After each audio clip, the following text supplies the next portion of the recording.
अच्छा ते ते आई बाबा का तुझं? नाही, पण मला दिसत तर नाहीत माझ्या आई बाबा.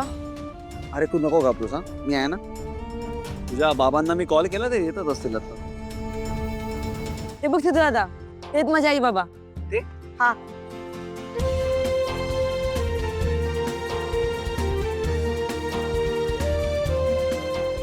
तू ठीक आहेस ना बाळा? तुला काही केलं नाही ना त्यांनी? तुला कुठे लागलं? आई, मला त्या काकाने वाचवलं. अहो नाही अहो प्लीज प्लीज तुम्ही काय करता पाया वगैरे नका पडू. मी तर फक्त माझं काम करतो. आज आमचा मुलगा सुखरूप आहे फक्त तुमच्यामुळे. होय. अरे इथं सिद्धू दादा आहेत. सासवड मध्ये खूप छान काम केले यांनी. जनसेवेसाठी स्वतःला वाहून घेतलंय.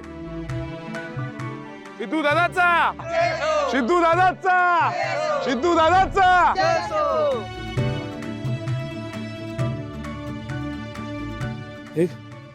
आज ज्याने आमच्या मुलाला पळवलं असतं त्याने आमच्याकडे आता पैसे मागितले असते, पण आमची परिस्थिती नाही. मी बँकेत नोकरीला आहे. माझ्या मुलाला वाचवल्याबद्दल ही छोटीशी बक्षीस समजा. अहो नाही अहो दादा असं काय म्हणताय बघा. हे बघा मी हे सगळं काही पैशांसाठी नाही करत. तुम्ही प्लीज पैसे तुमच्याकडे ठेवा. आमच्या समाधानासाठी स्वीकारा. यात लाखभर रुपये आहेत. तुमच्यासाठी काहीच नसतील, पण गोड मानून घ्या.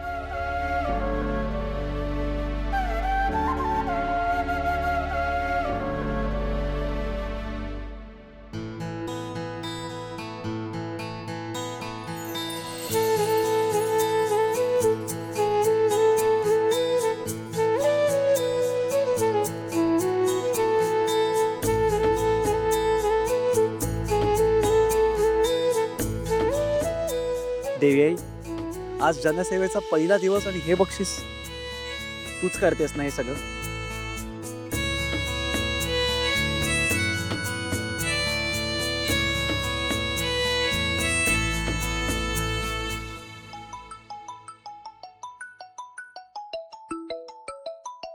हॅलो. हॅलो भावना.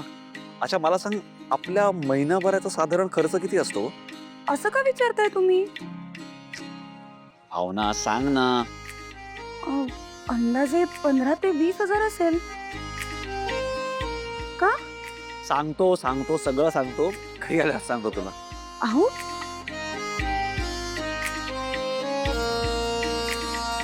काय करतोय? अरे क्या काय बात करतोय आहे ते? भावांना. एक मिनिटात थांब. हे घ्या 80,000 रुपये.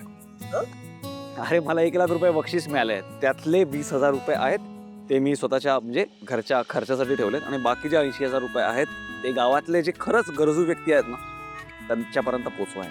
ठीक आहे? अरे पण सध्या तुला पैशांची जास्त गरज आहे ना, मग तुलाच ठेव ना. तुझ्याकडेच ठेवते. नको ऐक ना. मला जितके पैसे हवेत ना तितके मी ठेवलेत रे. हं? आणि तसंही थंडीचे दिवस आहेत, तर कोणाला पांघरुण किंवा लाकूड फाटा हवा असेल तर त्यांच्यापर्यंत हे सगळं पोचव. अरे घे.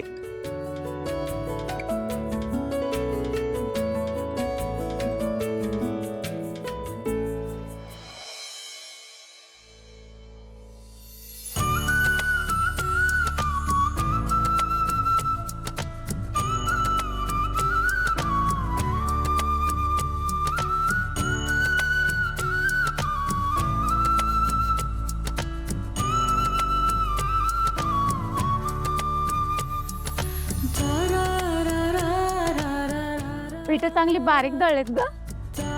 हो ताजं वाटतंय ना. हो. आई, गव्हामध्ये ग्लुटीन असतं. आपण भाकरीचं पीठ घेऊया ना. कसं किलो आहे? 50 रुपये किलो. 50 रुपये किलो. अरे स्वस्त आहे. 50 रुपये म्हणजे.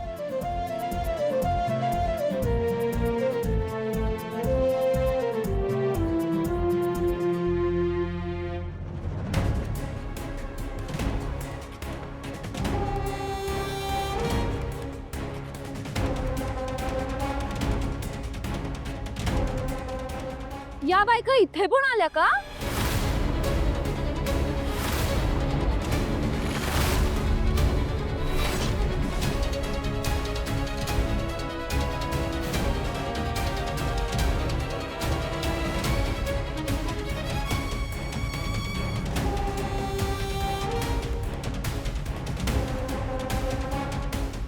असं का बोलता हो?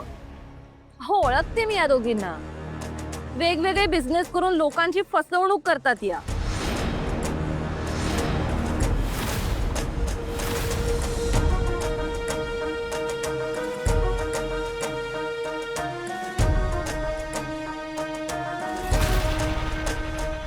अहो वाटेल ते काय बोलताय तुम्ही? आम्ही कधी फसवलंय कुणाला? का बोलतेस असं? हा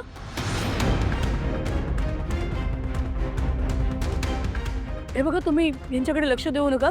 काहीतरी गैरसमज झालाय त्यांचा. तुम्ही फक्त सांगा कुठल्या प्रकारची पिठं हवी आहेत तुम्हाला? अहो खरंच यांच्या गोडगोड बोलण्यावर जाऊ नका. गोडगोड बोलून ना यांनी पिठात नक्कीच काहीतरी मिसळलं असणार. अगं,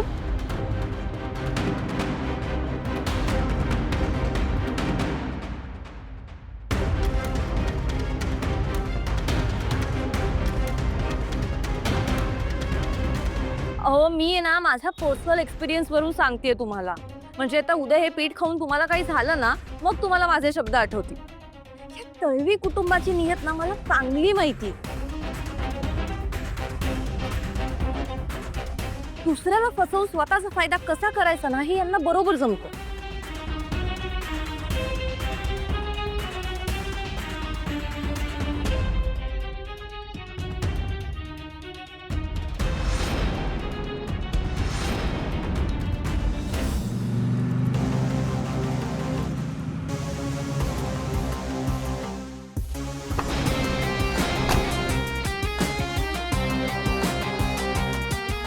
काय बोलताय तुम्ही? या जे काही सांगतायत त्यावरून तरी मला भीती वाटते पीठ घ्यायला. मला हो, भीती वाटते. असं करू नका. तुम्ही हे छोटं पाकिट तर घ्या. ऐका माझं.